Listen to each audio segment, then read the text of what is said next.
Welcome back to The Man and the Music, Jaap van Zweden and the Dallas Symphony Orchestra. Once again, here's performing arts critic Gary Cogill. I'm standing in front of the Morton H. Meyerson Symphony Center. It is one of the great concert halls of the world, and it's named after a Texan who loves classical music, I think, about as much as anyone I've ever met.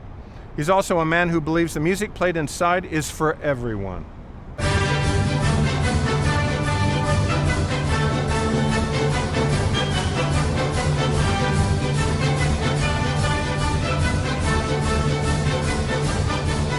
The Dallas Symphony Orchestra debuts at its new home just a couple of hours from now. 20 years ago, under the direction of Eduardo Mata, the Dallas Symphony Orchestra welcomed the world inside the Morton H. Meyerson Symphony Center, an $86 million concert hall of interconnecting circles designed by architect I.M. Pei, and jump-started with a $10 million plus gift from Ross Perot. And it was Morton Meyerson who asked Perot for the money, and he said yes. And I said, that's wonderful. And he said, but, a famous Perot but, we're going to name it the Morton H. Meyerson Hall. And I said, Ross, that would embarrass me. I'm very private. And he said, you're not listening to me. If you want the money, that'll be the name. At the time of the gift, Meyerson was chairman of the building committee and worked with Perot as president of EDS, a relationship that has lasted in various forms for more than 40 years. But talking with Meyerson inside the hall named after him, you quickly realize Morton has a keen eye for performance and a trained ear for classical music. Sometimes the aesthetics and the look and architecture competes with that. So the architect says, gee, we'd like to have this. The acoustician says that won't work. And that went on for 10 years.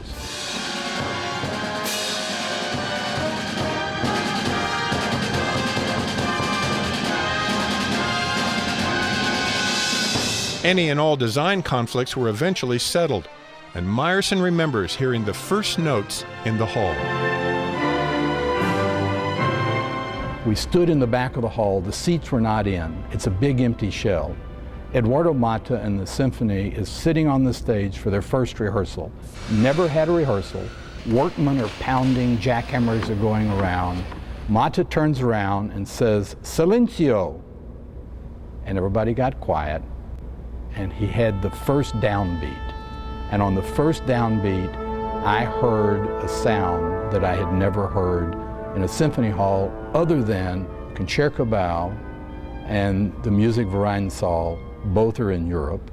It's a seasoned hall now because it's been around 20 years. Seasoned for sound? Yes.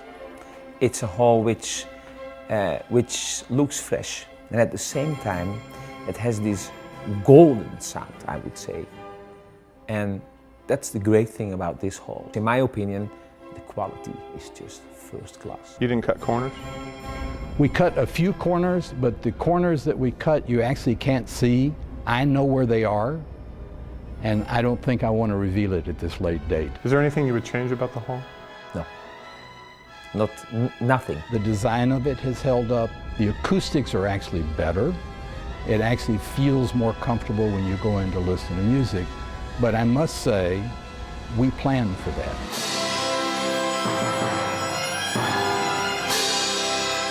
Now in his 70s, Morton H. Meyerson currently serves as chief cheerleader and historian for the hall, attending the symphony regularly with his mother and sitting in the same seats for the past 20 years. He also believes a great symphony and a great concert hall are for everyone. This isn't an elitist place. Classical music was and is a music of the people. And that's what's needed in Dallas. And I think that we've fulfilled our mission in trying to bring that there. And we must continue to educate our children and give access to those people that can't afford it, or we will just be another elite organization that doesn't make any sense. For Morton H. Meyerson, it's been a fascinating musical, even cultural journey. His name on the wall still seems more than appropriate. I'm basically a middle-class person from Fort Worth, Texas, who went to public school, and to have my name on this hall, which I believe is the greatest symphony hall built in the 20th century, is pretty humbling.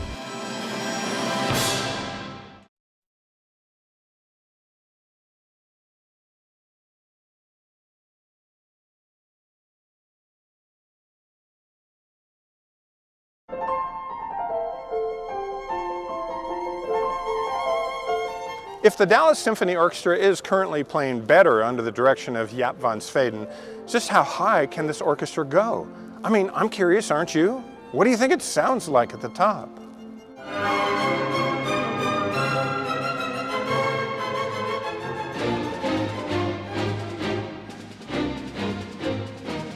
We all have ups and downs, you know, we have highs and lows, and we're not perfect, but we're getting better every day. Is there a level where an orchestra can top out and not really get any better and play to their fullest? No. I think you can always play better. Especially this orchestra. No, every orchestra can play better. I would say in the national picture, Dallas is viewed as being in an ascendant mode. It's growing in its strength. The next level, hopefully, that we will be admitted to the elite group of 5 great orchestras. There's a group of 5 orchestras in America, New York, Boston, Philadelphia, Chicago, and Cleveland, that are supposed to be the best orchestras in the country and among the very best orchestras in the world. We are getting up there. There are more than 200 symphony orchestras in America, and only a handful have ever reached elite status. It appears the members of the Dallas Symphony Orchestra are on a quest to reach that level. And for conductor Jaap van Zweden, it's not about ego, it's about the art of music.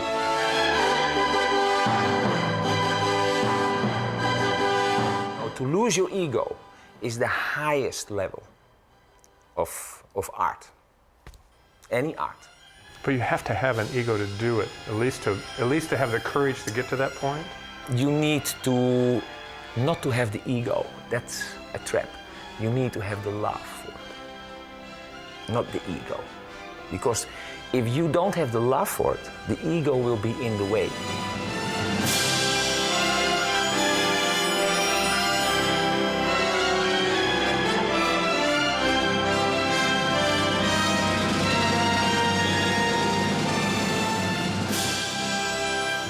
For more than 20 years, I've interviewed literally thousands of actors, writers, directors, yes, conductors. And I must say that Jaap van Zweden is one of the more compelling, intelligent conversations on the planet. And to think it all started with Beethoven. From the Morton H. Meyerson Symphony Center, home of the Dallas Symphony Orchestra, and a conductor who believes in the magic of music. Good night, everyone.